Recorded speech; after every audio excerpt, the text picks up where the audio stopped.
కొన్ని ఉన్నత ప్రణాళికలో ప్రయాణం చేయటానికి సిద్ధమయ్యి దేవుని చేత ఒక గొప్ప ఆదరణ పొందాలని, దేవుని చేత ఒక గొప్ప దీవెన పొందాలని, దేవుని చేత ఒక అద్భుతమైన ఆశీర్వాదాన్ని పొందుకోవాలని ఒక వ్యక్తి ఒక చోటకు రావటం మనం చూస్తూ ఉన్నాం. వచ్చిన చోటేంటి అంటే ఒక కుష్టు రోగంతో బాధపడుచు వేదన పడుచున్నటువంటి వ్యక్తికి దేవుడు స్వస్థత ఇచ్చి విడుదలిచ్చిన సీమోను ఇంటికి యేసు ప్రభువులు వారిని ఆహ్వానించాడు. మనం దీని అంతటి చెప్పుకోవటానికి అది నా హృదయంలో ఉన్న ఒక మొక్క చెప్పాలి. అందుకోసం ఆహ్వానించినాక ఏం జరుగుతుందయ్యా అంటే ఆయన ఏం పట్టించుకోవాలా. కొన్ని సేవకుడికి పరామర్శ చేయటం, సేవకుడిని పరామర్శ చేయటానికి ఏముండాలి అంటే లోపల ప్రేమ ఉండాలి. స్తోత్రం చెప్పు దేవునికి. ప్రేమ ఉంటే పరామర్శ చేయగలుగుతాం, ప్రేమ ఉంటే ఆతిథ్యం ఇవ్వగలుగుతాం, ప్రేమ ఉంటే ఆప్యాయతగా హత్తుకొని మాట్లాడగలుగుతాం. ప్రేమ అసలుది లేకపోతే మిగిలిన కొసలన్నీ ఏమి కూడా వ్యక్తిగత జీవితాల్లో మనలో ఉండవు. దేవుడు ఒక వ్యక్తిని ప్రశంసించి మాట్లాడుతున్నాడు. దేవుడు ఒక వ్యక్తిని ఘనపరుస్తూ మాట్లాడుతున్నాడు. ఆమెమో యోగ్యురాలా, ఆమెమో గనురాలా, ఆమెమో కోట్లు కలిగిన ఆమె, లేక ఆమె ఏమన్నా లోకంలో ఒక శ్రేష్టకరమైన స్థానంలో ఉన్నామే. ఆమె యొక్క చరిత్ర, ఆమె యొక్క బయోడేటాను చూస్తే ఆ ఊర్లో ఆ ఇంటికి వచ్చినాడు సీమోను ఒక ముద్ర వేసాడు ఆమె మీద. ఏంటి ఆ ముద్ర అంటే ఈమె పాపాత్మురాలు అని ముద్ర వేశాడు. ఆమె పేరు కూడా ఏముందో కానీ మనకు కూడా అందకుండా ఆమె పేరుని పాపాత్మురాలని చిత్రీకరించి చూపిస్తున్నాడు యేసు ప్రభుల వారికి. ఆయనకి తెలియదా? అయితే పిల్లారా, దేవుడు ఆమెను ప్రశంసిస్తున్నాడు. ఈ రోజున మనం కూడా మన యొక్క వ్యక్తిగత జీవితాల్లో కూడా దేవుడు ప్రశంసించాలి అంటే దేవుడు పొగడాలి, దేవుడు గొప్ప చేయాలి.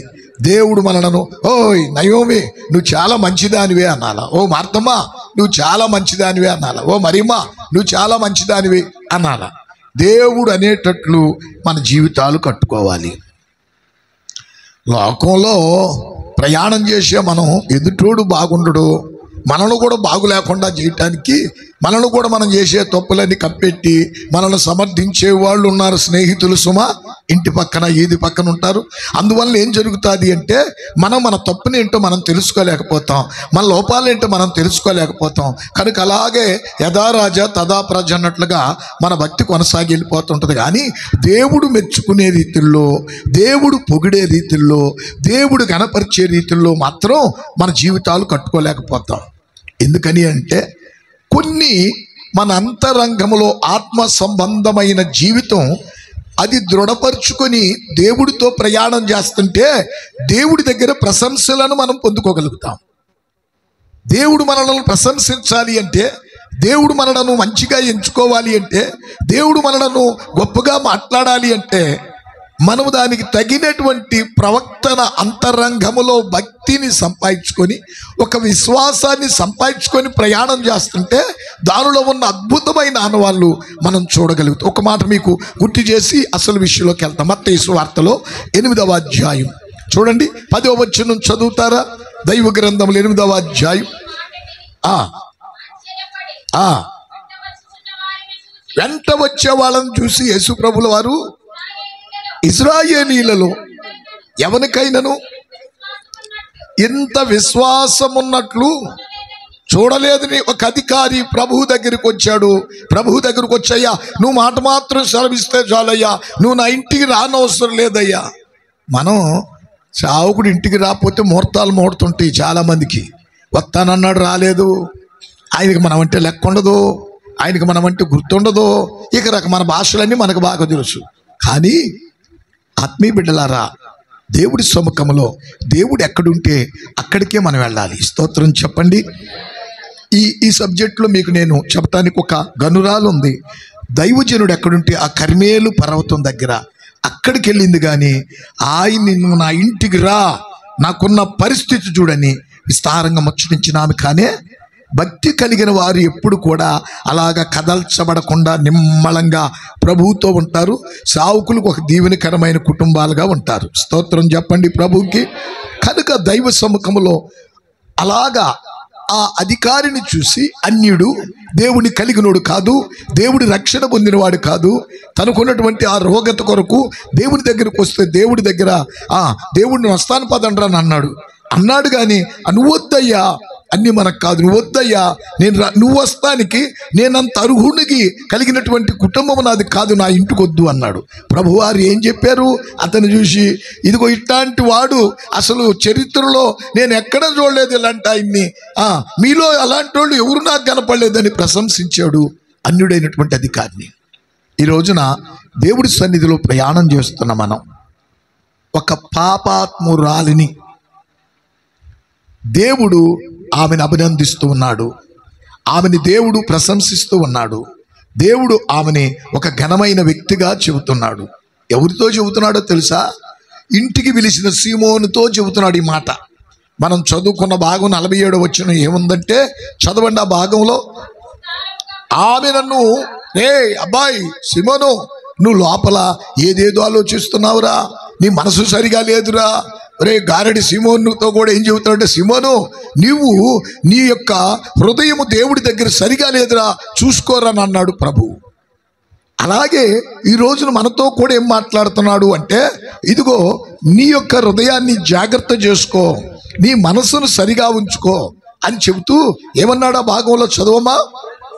ఆమె విస్తారంగా నన్ను ప్రేమించింది. అబ్బాయి, నీ హృదయంలో పాపి నీ దగ్గరికి రానిచ్చాడు, ఈయన పరిశుద్ధుడు గనుక ఈయన ఏందిరా ఇలాంటి గలీజ్ దాన్ని ఎక్కడికి రానిచ్చాడు, ఏందిరా కాళ్ళు పట్టుకుంటుంటే గమ్ముకున్నాడు, ఏందిరా ఈయన అని అనుకుంటున్నావే? కాదు కాదు కాదు కాదు కాదు మానవుడు పాపం చేయటం సర్వసాధారణం. దాని పశ్చాత్తాపం ఉంది, దాన్ని దేవుడి దగ్గర ఒప్పుకొని విడిచిపెట్టి కనికరత పొందుట అనేది మానవ జీవితానికి అది అతి ఉత్తమమైన లక్షణం అని చెప్పాడు ప్రభు. స్తోత్రం చెప్పు దేవునికి. ఆమెను గురించి ఏం చెబుతున్నాడు అంటే, ఆమె నేను వచ్చిన కానించి నన్ను బాగా ప్రేమిస్తుంది. నీటిలోకి వచ్చిన కానించి నన్ను ప్రేమిస్తుందిరా.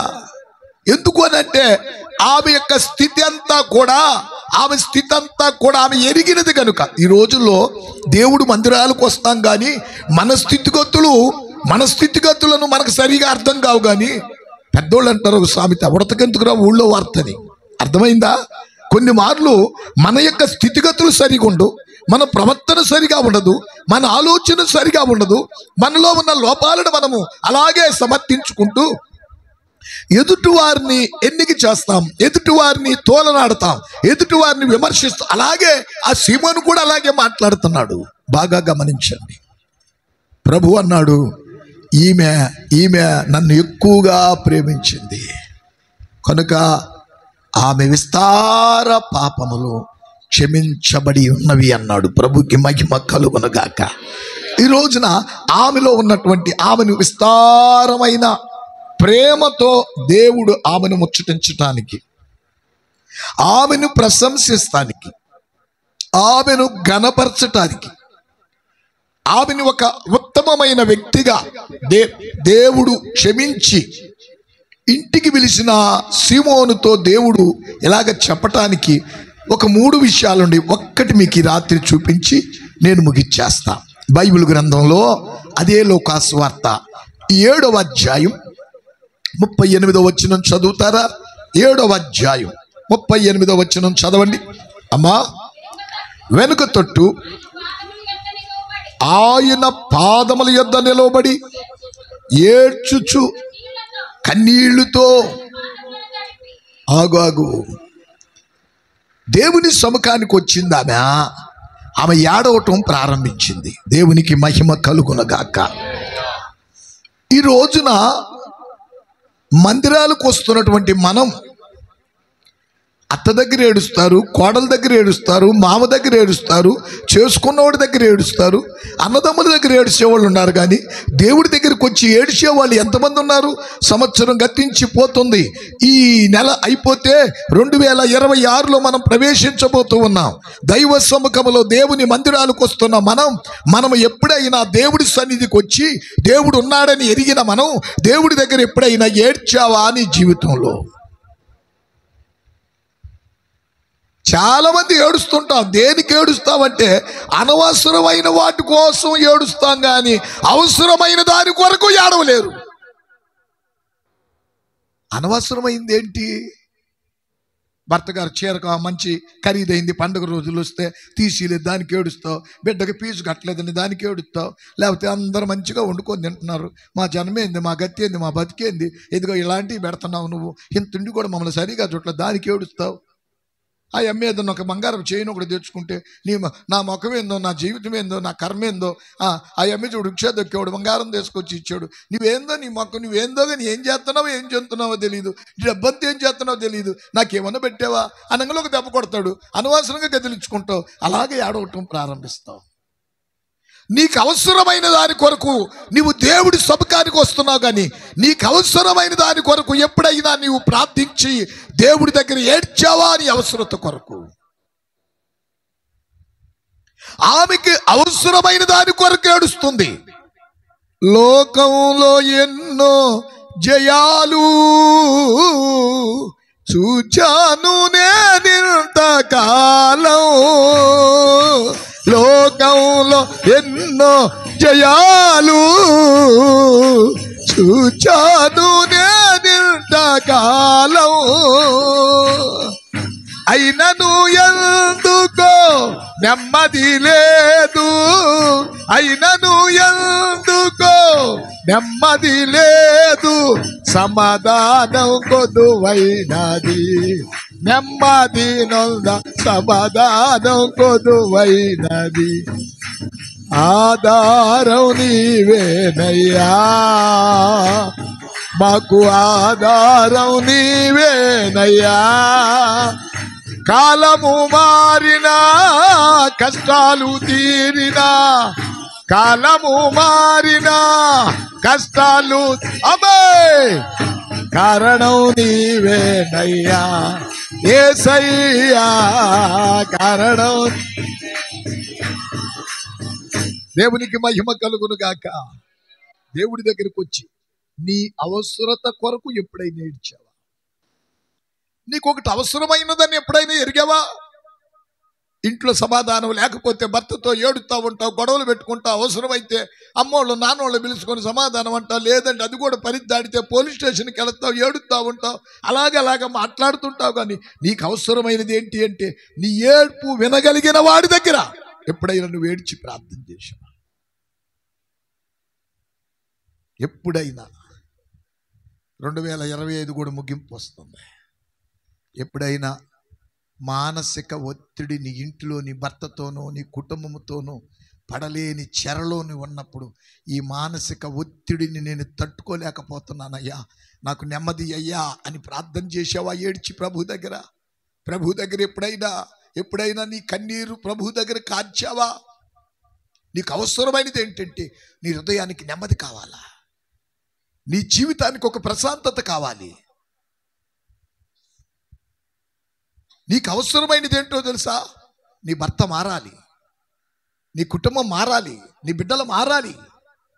నీకు అవసరమైనది ఏంటో తెలుసా? యవన కాలంలో నా మీద పాపం ఏలుబడి చేస్తుంది, మానసిక ఒత్తిడి ఎక్కువైపోతుంది, కాన్సన్ట్రేషన్ నిలపలేకపోతున్నాను ప్రభువా, నా స్థితి లాగుందయ్యా, ఇది నన్ను సరిచేసి నేను సరిగా స్టడీ చేయలేకపోతున్నానయ్యా, నా హృదయంలో తెలియని మానసిక ఒత్తిడి అధికమైపోతుందయ్యా, నా తల్లిదండ్రులు మంచి డబ్బులు పెట్టి చదివిస్తున్నారు కానీ నేను సరైన ఆనవాళ్ళలో ఉండలేకపోతున్నా ప్రభువా, నా స్థితి నీకు తెలుసయ్యా, నా మనస్సును సరిచేయ్యా, నా తలలో ఉన్నటువంటి చెడుగును తొలగించయ్యా అని ఎప్పుడైనా ఏడ్చి ప్రార్థన చేశావా దేవుడి దగ్గర?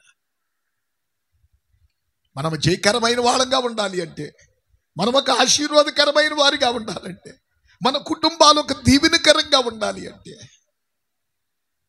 మనలో ఉన్న లోపాలు దేవుడి దగ్గర ఒప్పుకొని కన్నీరు కార్చి ప్రార్థన చెయ్యాలి. హలో, ఇంటిలో భర్త మాట లేదుగా, ఎన్ని సంవత్సరాల నుంచి తాగుతున్నాడు? ఎప్పుడైనా ఉపవాసం ఉండి కన్నీరు కార్చి ఏడ్చావా దేవుడి దగ్గర? అత్తమ్మా, మీ కొడుకు మాట లేదు అని ఏడుతున్నావు అత్తమ్మ దగ్గర. మీ నాన్నకు చెప్పుకుంటా, నాన్న ఈయనేం మారేటట్లేడు, నా కర్మేందని అని ఏడుతున్నావు. దేవుడి దగ్గర చెప్పావా?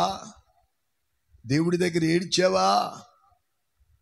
నీ ఏడుపు దేవుడి దగ్గర ఏడ్చావా? ఆమేన్, హల్లెలూయా. ఆత్మీయ బిడ్డలారా, ఒక దైవజనుడిగా మీకేం చెబుతున్నాను అంటే, యెషయా గ్రంథం 38వ అధ్యాయం 2వ వచనం.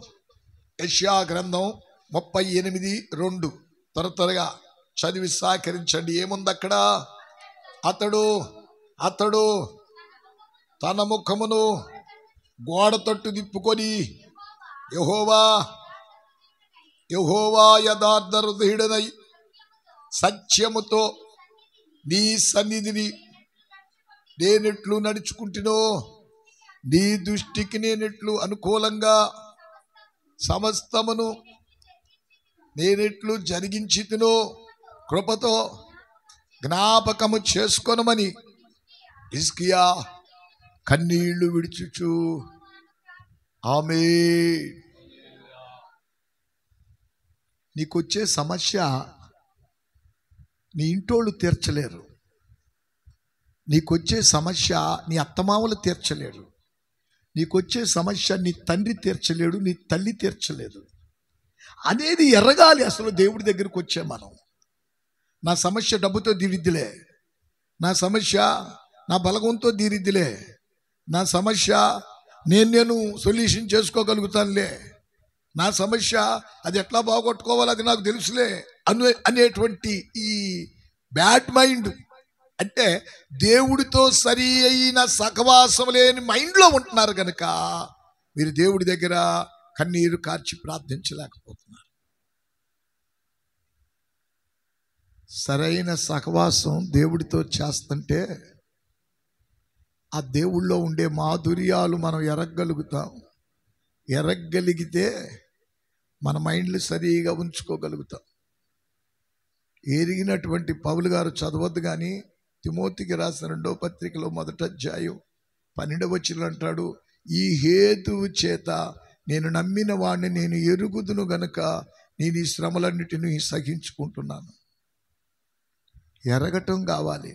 ఈరోజు కుటుంబాలు బజార్లకు ఎక్కటం, స్టేషన్లకు వెళ్ళటం, గొడవలు పెట్టుకోవటం, అనేక రీతిలో కొట్టుకోటాలు, అనేక రీతిలో బీభత్సవాలు ఎందుకు అవుతున్నాయి? హలో, ఎందుకు అవుతున్నాయి? ఎప్పుడైనా ఆలోచించావా? అసలు మీ భర్త మైండ్ ఎలాంటి మొండోడో, మూర్ఖుడో, చెడిపోయినోడో అనేది నీకు తెలిస్తే నువ్వు బజార్ ఎక్కుతావా? వాడి జన్మలాగా ఉందని చెప్పిన నీ సమర్థించుకుంటే వెళ్తావు. అసలు నీకు అర్థం కావట్లా. చాలామంది కుటుంబాలు పెళ్ళిళ్ళు అయి సాగుతున్నారు కానీ ఎవరు ఎలాంటి వాడు, నా భార్య ఎలాంటిదని భర్త ఎరగలేకపోతున్నాడు, భర్త ఎలాంటి వాడు అని భార్య ఎరగలేకపోతుంది. ఎరగలేకపోవటం వలన సమస్యల వలయాల్లో చిక్కుబడిపోతున్నాడు. పౌలు గారు ఏం చెబుతున్నాడు అంటే, నేను నమ్మిన వారిని నేను ఎరుగుదును గనక. నువ్వు రియల్గా ఎరగగలిగితే నీ సమస్యలకు సొల్యూషన్ దేవుడి దగ్గర ఉంటుందని నువ్వు దేవుడి దగ్గరికి రాగలుగుతావు. చచ్చిపోతున్నావురా హిజ్కియా, నీకు మరణం దగ్గరకు వచ్చిందిరా, నీ ఇంటిని చక్కబాటు చేసుకోరనంటే ఏం చెయ్యాలా? లెక్కైతే ఏం చెయ్యాలా? బిడ్డలను పిలుచుకోవాలి, కుటుంబాన్ని పిలుచుకోవాలి, రాజ్యమును కూడా, మంత్రులు సామంతులు రాజు కదా, అందరిని పిలుచుకొని అబ్బాయి నేను వెళ్ళిపోతున్నాను రా, ఇంకా ఎవరైనా మంచివాడిని చూసుకొని అన్నీ జాగ్రత్త చేసుకోండి, తర్వాత ఎట్టు నేను ఉన్నాను కనుక ఈ రాజ్యానికి ఒక రాజును చూసుకోండి అని చెప్పటం. ఇంటోళ్ళకేమో అమ్మా నేను వెళ్ళిపోతున్నాను జాగ్రత్త అని చెప్పటం. ఇంటిని చక్కబాటు అంటే అంతే కదా. కానీ ఆత్మ సంబంధమైన ఇల్లు ఉంది, దేవుడు సిద్ధపాటు చేసి ఇచ్చిన హృదయం. స్తోత్రం చెప్పండి. కనుక ఆ హృదయాన్ని చక్కబాటు చేసుకోవాలా. అసలు రహస్యం అక్కడ ఉంది. అర్థమైందా? కొంతమందికి దెయ్యాలు పడుతున్నాయి. ఎన్ని ట్యాబ్లెట్లు ఇచ్చినా, ఎంత డాక్టర్ చెప్పినా, ఇప్పుడు ఒక ఆమె మంగళగిరిలో ఉంది, అది అన్ని చోట్లకి వెళ్తాను అసలు ఏమి లేదు అని అంటున్నారు. నాకు వచ్చింది ఆ రిపోర్టు. 2-3 సార్లు ప్రార్థన చేశా. ఇంకొక రీతిగా చెప్పి నేను అన్నాను, దేవుడు ఎద్దకు తీసుకురండి, దేవుడే ఏదో తెలియజేస్తాడు. నేను చూడకుండా ఏది లేకుండా నేనైతే ఏమీ చెప్పను, దేవుడికి అన్నీ తెలుసు, తీసుకురండి అని అన్నా. హిజ్కియా ఏం చేశాడు? దేవుడు యొద్దకు వెళ్ళాడు. స్తోత్రం చెప్పండి. దేవుడి యొద్దకు వెళ్ళటానికి, హలో ఆత్మీయ బిడ్డలారా వింటున్నారా? ఆయన దేవుని యొద్దకు వెళ్ళటానికి దేవుడు ఎట్టివాడో తెలుసుకున్నవాడు, దేవుని మనసు ఎలాంటిదో ఎరిగినవాడు, దేవునికి ఏం కావాలో ఎరిగినవాడు, దేవుని మందిరాలు మొట్టమొదట రాజు అయినాక మందిర ద్వారపు తలుపులు తెరచి మందిరాన్ని బాగు చేసి ఉపకరణలన్నీ కూడా శుభ్రం చేసి పనికిరానివన్నీ కిత్రోను వాగులో ఇసిరివేసి ఆయన రాజు అయ్యి అనేకులను దేవుని యొద్దకు నడిపించటానికి పూనుకొని నడిపించిన భక్తుడైన వాడు రాజు అయినటువంటి హిజ్కియా. అలాంటి రిలేషన్ ఉంది కనుక, వింటున్నారా మీరందరూ? అలాంటి సన్నిహిత సంబంధం దేవుడితో ఉంది కనుక ఇవి సస్తున్నావు అనగానే డాక్టర్ల దగ్గరికి వెళ్ళా, నాకేం రాకముందో చెప్పయ్యా, ఏదో చచ్చిపోతానంటున్నారు, ఈ హాస్పిటల్ కదంటే చెప్పండి, ఇంకొక హాస్పిటల్కి వెళ్తా చూయించుకుంటానయ్యా, నేను బ్రతకాలయ్యా అని చెప్పినని చాలామంది ఇప్పుడు ఒకరు చచ్చిపోతున్నారనంటే మా దగ్గర లాభం లేదంటే సత్యజ బతికను ఉంచుతారు, అక్కడ ఉంచరు. ఇంకే స్పెషలిస్ట్ ఉంది, ఇంకే ప్రొఫెసర్ ఉన్నాడు, ఎలాంటి వైద్యం చేసాడు, డబ్బు ఎంత అయినా కానీ నేను బ్రతకాలి అని ఊళ్ళంతా తిరుగుతున్నారుగా, హాస్పిటల్ అని తిరుగుతున్నారుగా. ఈయనైతే దేవుని సముఖానికి వెళ్ళాడు. దేవునికి మహిమ కలుగునుగాక. దేవుని సముఖానికి వెళ్ళి గోడ తట్టుకు తిప్పుకొని ఆ స్త్రీ వెనక తట్టు తిరిగింది. దీనిలో ఉన్న రహస్యం ఏంటంటే, మన లోపాలేంటో, మన బలహీనత లేదు, ఎంతగా మనం దేవుడు కొరకున్నా మన లోపాలు మనకు అర్థమవుతాయి గనుక గర్విష్ఠులుగా అహంభావం కలిగిన వారిగా దేవుడి సన్నిధిలో ప్రవర్తించకూడదు. ఎప్పుడు కూడా మన లోపాలేంటో మనకు అర్థమవుతాయి కనుక మనం తగ్గించుకొని విధేయులమై దేవుడి సముఖంలో ప్రాధేయపడి ప్రార్థించాలా. గరాణా దొంగల్లాగా మనము ప్రార్థన చేయమంటే అనర్గలాలుగా చేసేస్తుంటాం. అవి చేయబడంగా ఆ ప్రార్థన దేవుడి దగ్గరికి వెళ్ళదు. విరిగిన మనసు నీకిష్టమైన బలియాగమని అర్పించితివి.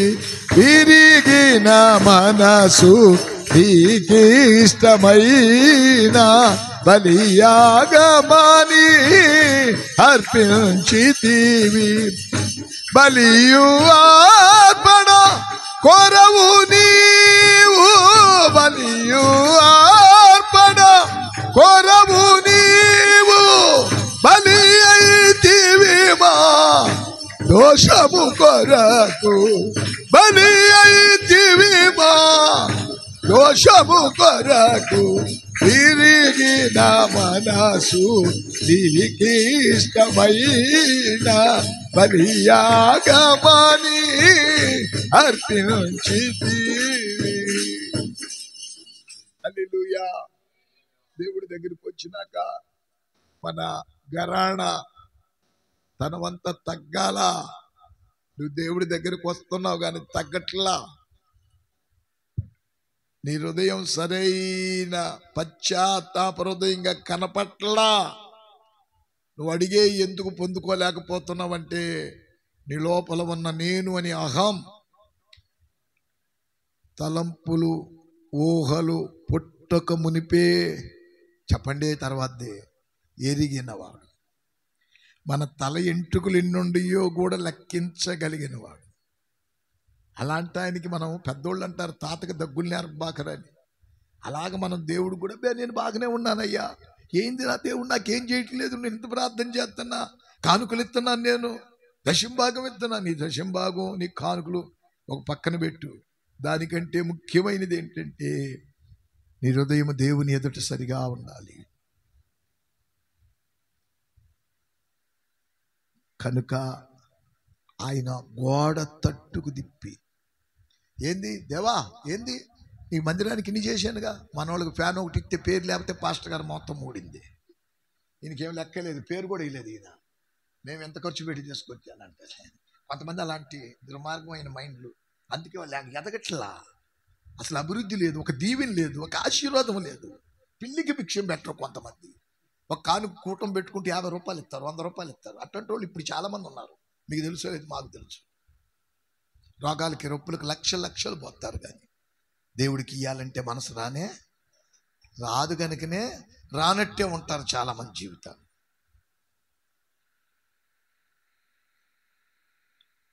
ఆయన గోడ తట్టుకు తిప్పాడు మాకు.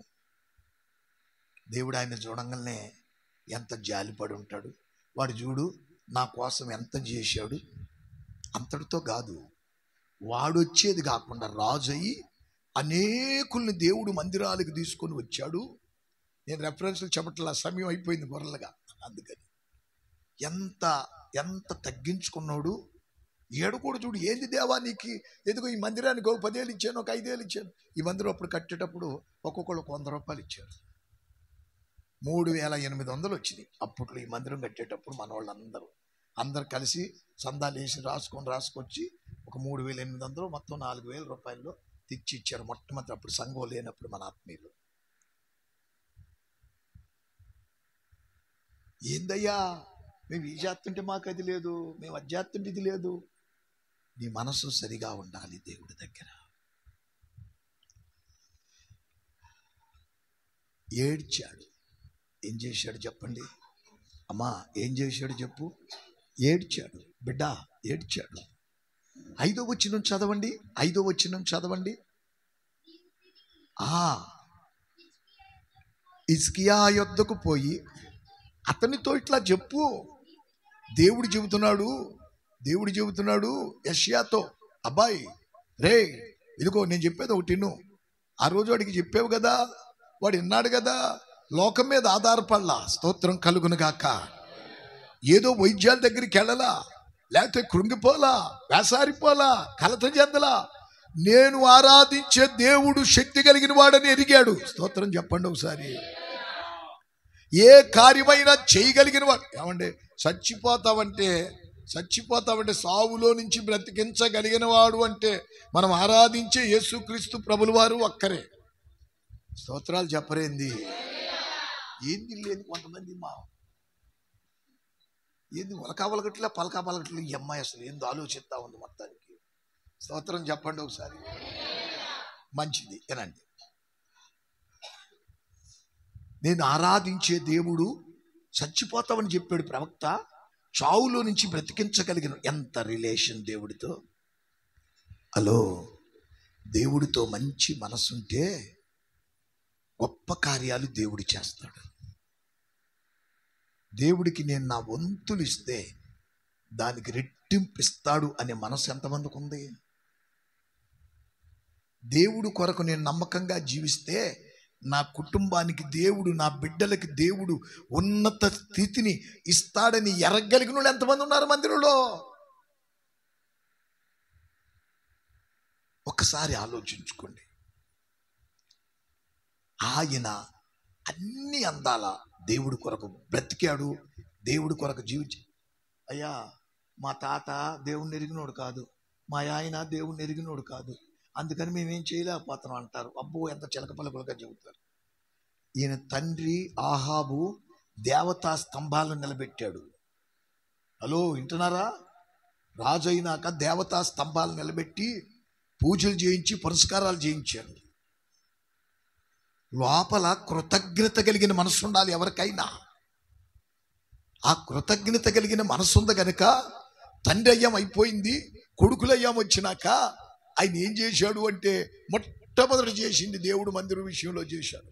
ఎప్పుడు కూడా నేను నీకు మాట ఎందుకు చెబుతున్నాను అంటే ఒక్క మాట వినండి.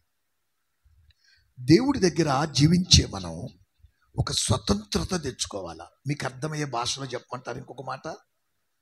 అడుక్కునేవాడు ఇంటికి వస్తాడు, అమ్మా ఏదైనా పెట్టండి ఆకలి అవుతుందమ్మా అంటాడు. బావయ్య మా ఇంట్లో ఏమి లేదని అంటే ఏం చేస్తాడు? నాకెందుకు పెట్టమని అడుగుతాడా? కాముగా వెళ్ళిపోతాడు.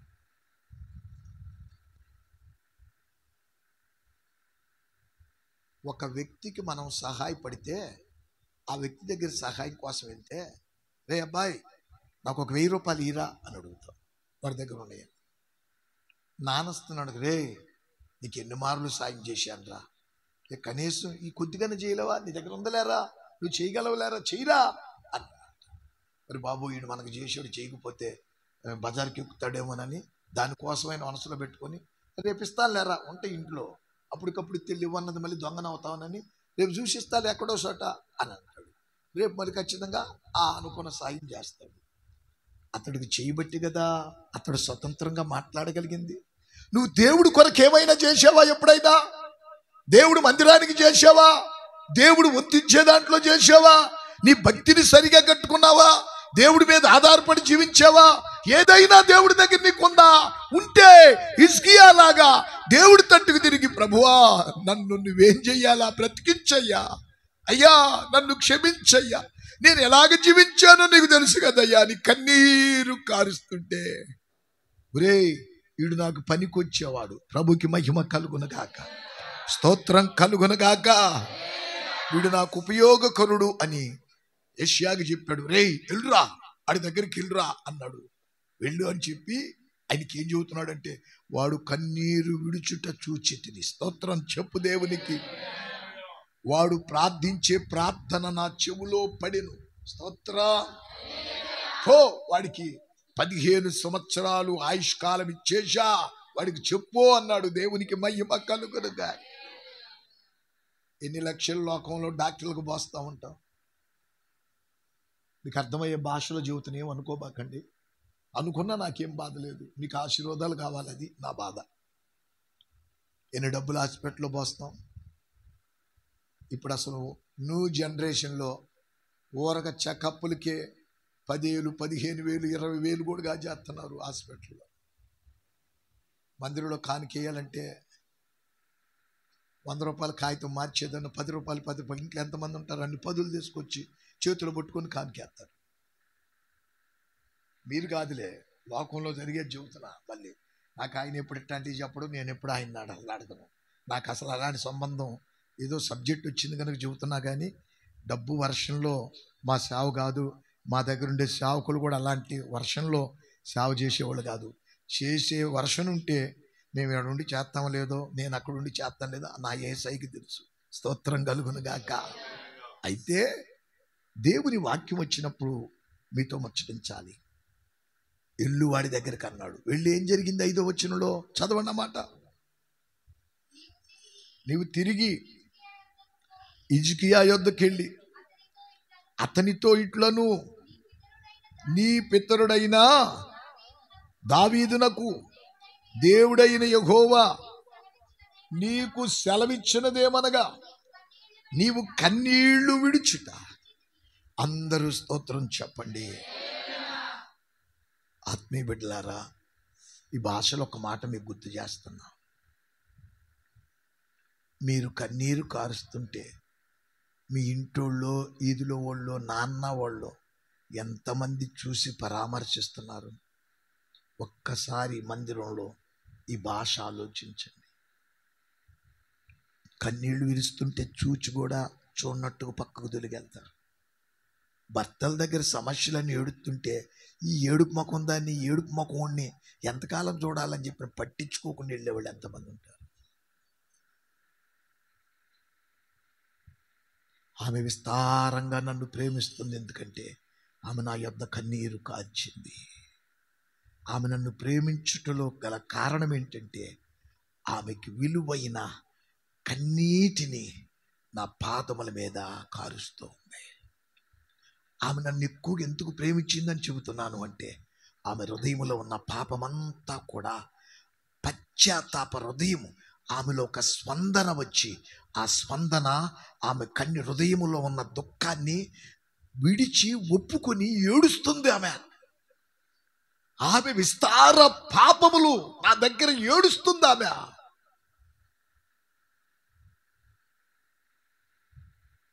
అలాంటి సాక్ష్యత, అలాంటి ఏడుపు ప్రభు దగ్గర ఎప్పుడైనా ఏడ్చావా? నెట్టేసే వాళ్ళ దగ్గర ఏడుస్తున్నావు, గెంటేసే వాళ్ళ దగ్గర ఏడుస్తున్నావు, అవమానంగా మాట్లాడే వాళ్ళ దగ్గర ఏడుస్తున్నావు, కానీ నీ దేవుడి దగ్గర ఏడ్చావా? ఈ సందర్భంలో ఒక మాట మీకు చెబుతున్నా. మీ బిడ్డల కొరకు, మీ భర్త కొరకు, మీ కుటుంబం కొరకు ఒక్క రోజైన ఉపవాసం ఉండి ఏడ్చి ప్రార్థన చేసి ఆనవాళ్ళు ఉన్నాయా విశ్వాసులైన మీకు?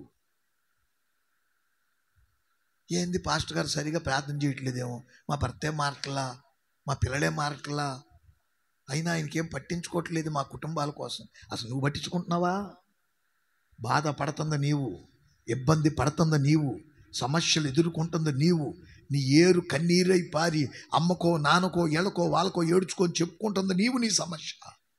నీ సమస్యకు సొల్యూషను నిన్ను రక్షించిన దేవుడు ఒక ఆయన ఉన్నాడు అని ఎరిగావా? ఆయన దగ్గర కన్నీరు కారుస్తున్నావా? నా బిడ్డలు మార్చబడాలని ఎప్పుడైనా ఏడ్చి ప్రార్థన చేసావా? నా కుటుంబము మార్పు చెందాలని ఏడ్చి ప్రార్థన చేసావా? నా కుటుంబము దేవుడికి మహిమార్థకరంగా ఉండాలయ్యా, నీకు మహిమార్థకరంగా నీ ఏడ్చి ప్రార్థన చేసావా ఎప్పుడైనా? నువ్వు సరైన మనసుతో ఏడిస్తే నీ కన్నీటిని చూచేవాడు నువ్వు నమ్ముకున్న దేవుడు అనేది ఎరుగు. ఈ రాత్రి ఆయన రాయి కాదు, రప్ప కాదు, చెట్టు కాదు, పుట్ట కాదు, ఆయన సజీవుడైన దేవుడు, నీతో ఉన్న దేవుడు.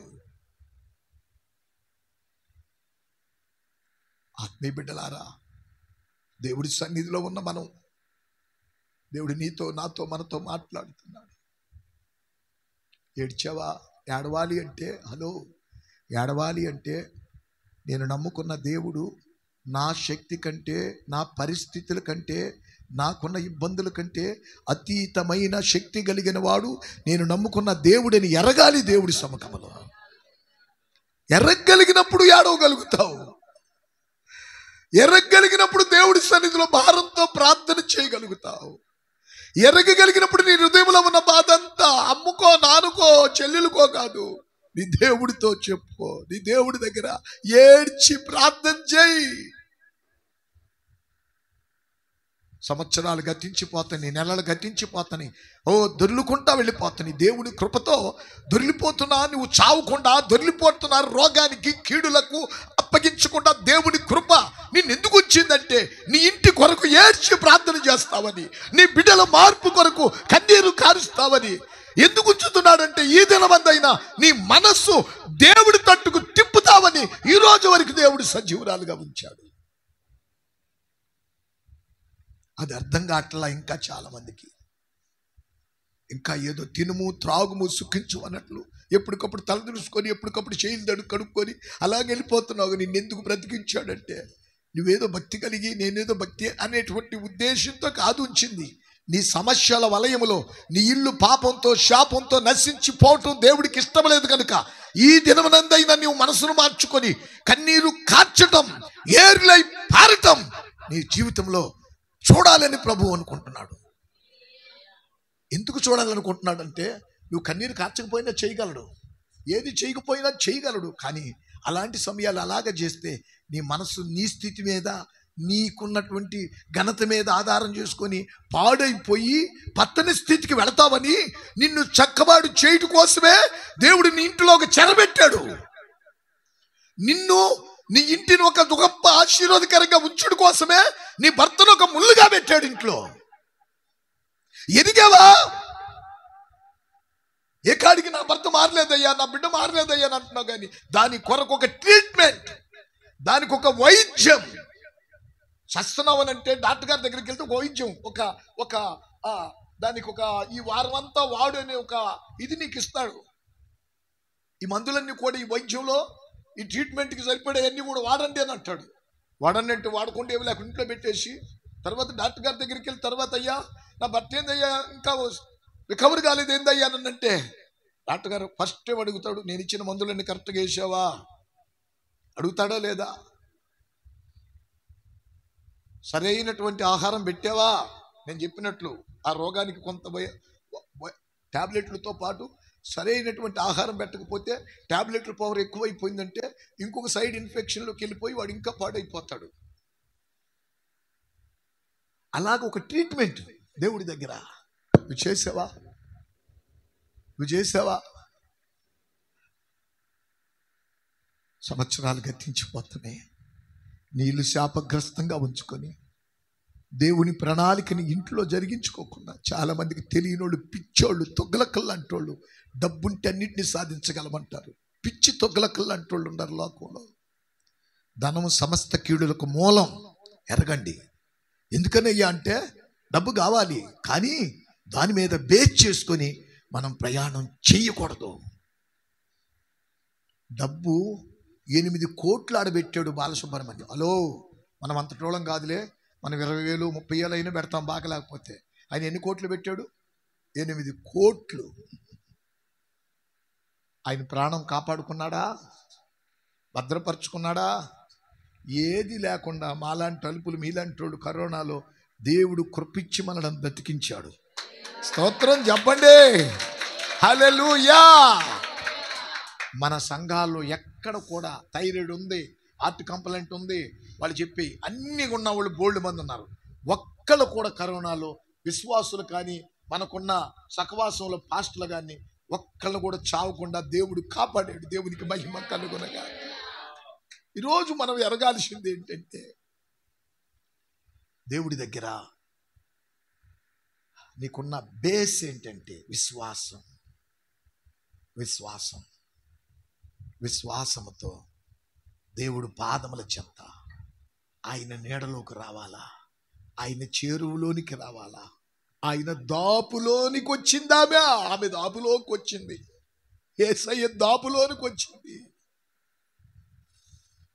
కన్నీరు కారుస్తుంది. ఒక మాట చెప్పి నేను ప్రార్థన చేస్తా, అయిపోయింది నా సమయం. అది 126 కీర్తనల గ్రంథంలో ముందు 6:6 చదవండి. కీర్తనలు 6:6 చదవండి. కీర్తనల గ్రంథం 6వ కీర్తన 6వ వచనం చదవండి. నేను మూలుగుచు అలసి ఉన్నాను, ప్రతి రాత్రియు కన్నీరు విడిచుచు.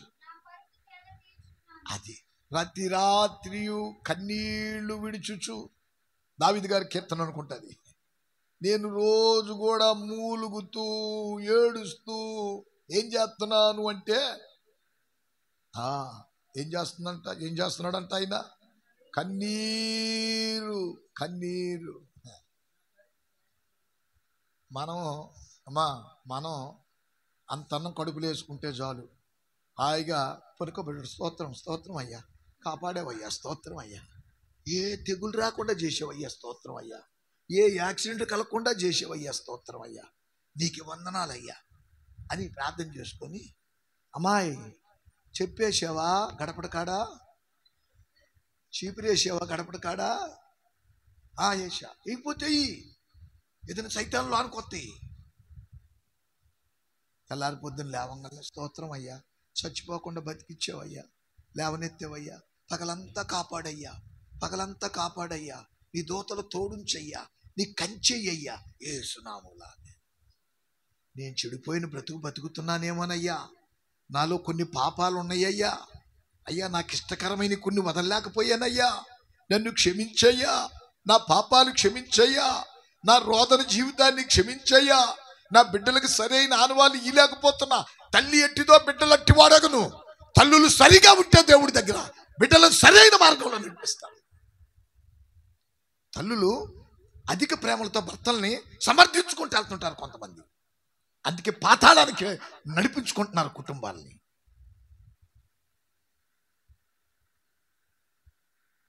దేవుడితో సరైన అన్న కన్నీరు కాచి ప్రార్థించి భక్తిలో పెంచింది బిడ్డని.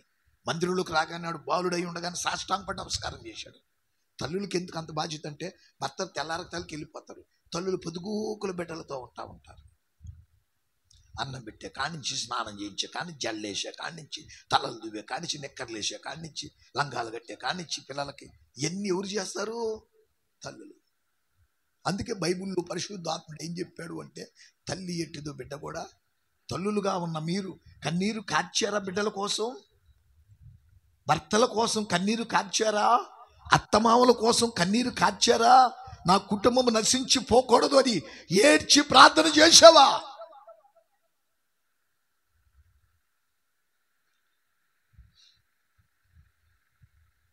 హలో, ఫస్ట్ ఆఫ్ ఆల్ దేవుని రాజ్యం నీతిని వెతికితే ఆ మీదట నీకు కావలసినని దేవుడు ఇస్తును గాక.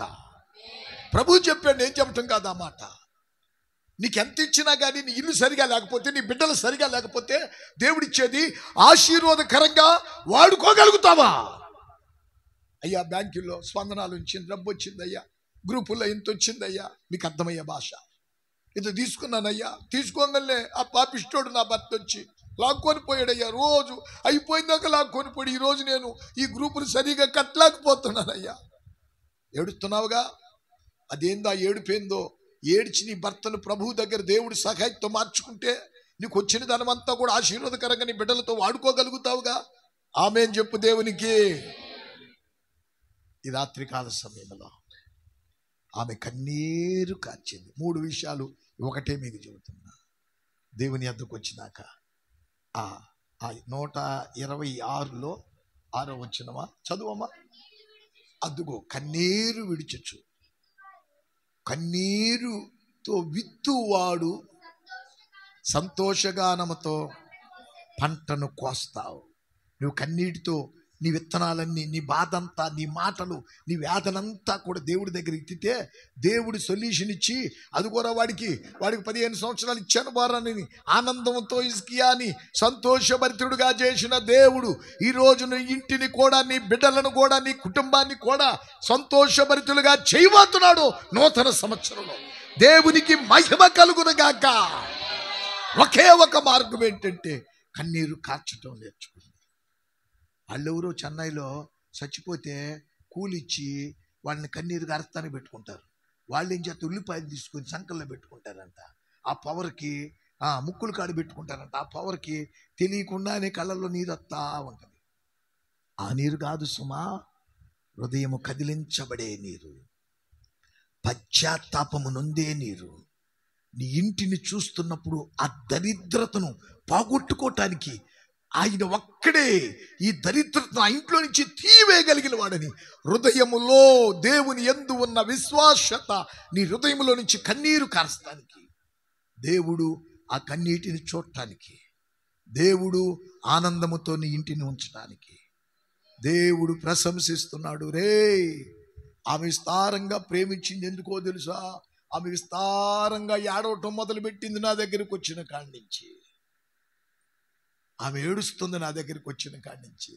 నువ్వేమో నన్ను ఏం పట్టించుకోరు, ఎంత గొప్పదిరా, పాపాత్మురాలని అంటున్నావు కానీ నువ్వో పాపాత్ముడు, ఆవేరా పాపాత్మురాలు. ఒరే, నీకు అద్భుతమైన కుష్ఠరోగాన్ని నేను బాగు చేశాను కదరా, నీకు మంచి ఆరోగ్యం ఇచ్చాను కదా, నా ఎడల నీ కృతజ్ఞత ఉందా?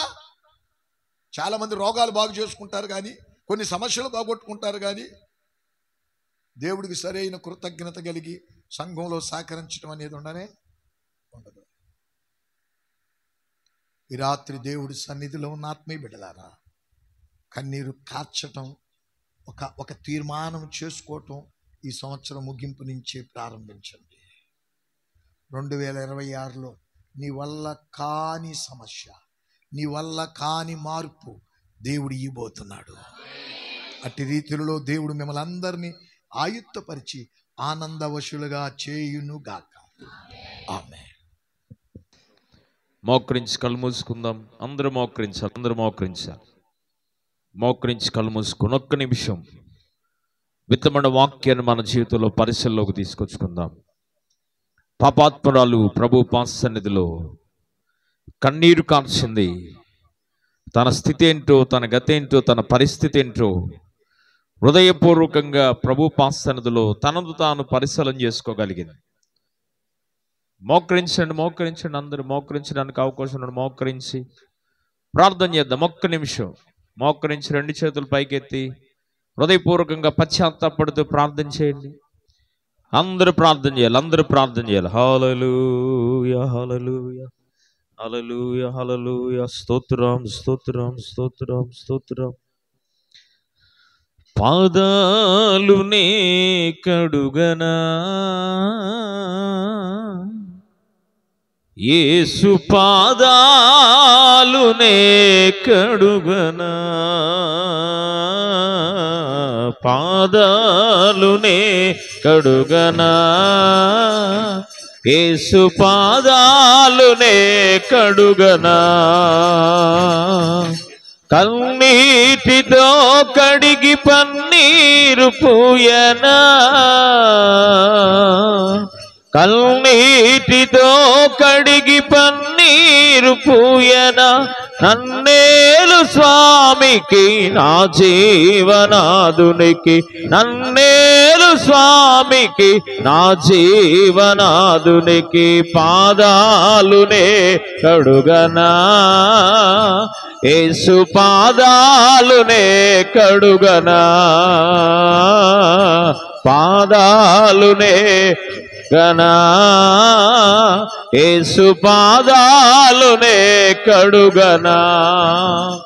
కన్నీళ్లతో ప్రభు పాసన్నిధిలో మరి ఆయన పాదాలు కడిగి దేవుని వలన ప్రేమించబడి దైవ సంబంధమైనటువంటి దైవ ఆశీర్వాదం చేత నింపబడిన పాపాత్మురాలు ప్రభు పాసన్నిధిలో తీసుకున్న తీర్మానాన్ని మన హృదయంలో తీసుకుందాం. మరి మినిస్ట్రీ వ్యవస్థాపకులు మరి ఆత్మీయ తండ్రి గారు దైవజనులు చార్లెస్ ఫిన్నయ్య గారు మరి ప్రార్థన చేస్తారు ఈ సమయంలో. అలాగే ప్రార్థనలో ఉన్న మనందరి కొరకు దైవజనులు ప్రార్థన చేస్తారు. అద్భుత దేవుడా, ఈ రాత్రి నీ బిడ్డలను బోధించే నన్ను దర్శించిన దేవుడా, పౌలన్నాడు అగ్నిపరాజా, దేవుడు నన్ను దర్శించిన దర్శనానికి నేను అవిధేయుడును గాక విధేయుడునైనాను. నా ప్రియ సోదరి సోదరుడా, దేవుడి సముఖములో కన్నీరు కార్చు దేవుడి సన్నిధిలో ఒక మంచి తీర్మానము చేసుకో. దేవుడి సన్నిధిలో అద్భుత దేవుడు, ఆశ్చర్యకరుడా, మీకు వేలాది వందనాలయ్యా, స్తుతులు స్తోత్రాలు తండ్రి. మా ఆత్మీయ బిడ్డలైతే ఖాళీలో ఉన్న బిడ్డలందరినీ దర్శించయ్యా. ఎవరే వేదనలో ఉన్నారో తెలుసు, ఎవరే బాధలో ఉన్నారో తెలుసు, ఎవరే మానసిక ఒత్తిడిలో ఉన్నారో తెలుసు, ఎవరే పాపపు ఊబిలో నుంచి బయటికి రాలేకపోతున్నారో మీకు తెలుసయ్యా. కుటుంబాలు తింటున్నారు, ఉంటున్నారు, కానీ నెమ్మది లేదు, సంతోషం లేదు, సమాధానం లేదు, అభివృద్ధి లేదు, ఒక రక్షణార్థమైన మార్పు లేకుండా చాలా మంది ఉన్నారయ్యా. ఒక మంచి తీర్మానం చేసుకొని మా ఆత్మీయ బిడ్డలు వారి హృదయాలను నీ సన్నిధిలో కుమ్మరించిన ఆయన మీ అద్భుతమైన తాకిడి, మీ అద్భుతమైన స్పర్శ, ఓ అద్భుతమైనటువంటి స్పందనతో నాయనా మా బిడ్డల కుటుంబాలు రక్షించబడాలా, మా బిడ్డల కుటుంబాలు నెమ్మది నొందబడాలా, మా బిడ్డల కుటుంబాలు క్షేమము నొందబడాలా, మా బిడ్డల కుటుంబాలు 2026లో సంతోషానందాలతో ప్రయాణం చేసే అద్భుత కార్యాలు మా బిడ్డల పట్ల జరిగించుటకు మనస్సును నీ మీద కేంద్రీకృతం చేసి కన్నీరు కార్చి ప్రార్థించడం నేర్చుకుని నాయన కుటుంబాలకి ఆశీర్వాదకరంగా, సంఘాలకి ప్రయోజకులుగా జీవించే ఆనవాళ్ళు మా బిడ్డలందరికీ దయచేయమని, వచ్చిన బిడ్డలందరినీ దీవించయ్యా. అయినా శ్రమవే ప్రయాసలతో నీ పరిచయం చేస్తున్న ఆత్మీయుడు సావుకుడు కుటుంబాన్ని మీరు దర్శించిన ఆయన, నీ సావుకుండా మీరు తాకి ధైర్యపరిచి నీ సన్నిధిలో ఒక నూతన డెడికేషన్తో, ఒక నూతన తీర్మానాలతో 2026లో అడుగుపెట్టిన ఆయన కొన్ని వేదన కరాలు తొలగిపోయి ఆశీర్వాదకరంగా నీ దాసుని రాబో దినాల్లో నిలబెట్టుకొనమని మా బిడ్డలందరినీ దీవించి ఆశీర్వదించమని నజరేయుడైన యేసు నామములో ప్రార్థించి అడిగి వేడుకొనుచున్నాము తండ్రి, ఆమేన్. యేసు రక్తమే జయం, సిలువ రక్తమే జయం. యేసు నామమునికి సంపూర్ణ విజయం, అపవాదికి నాశనం కలుగును గాక. ఆమేన్.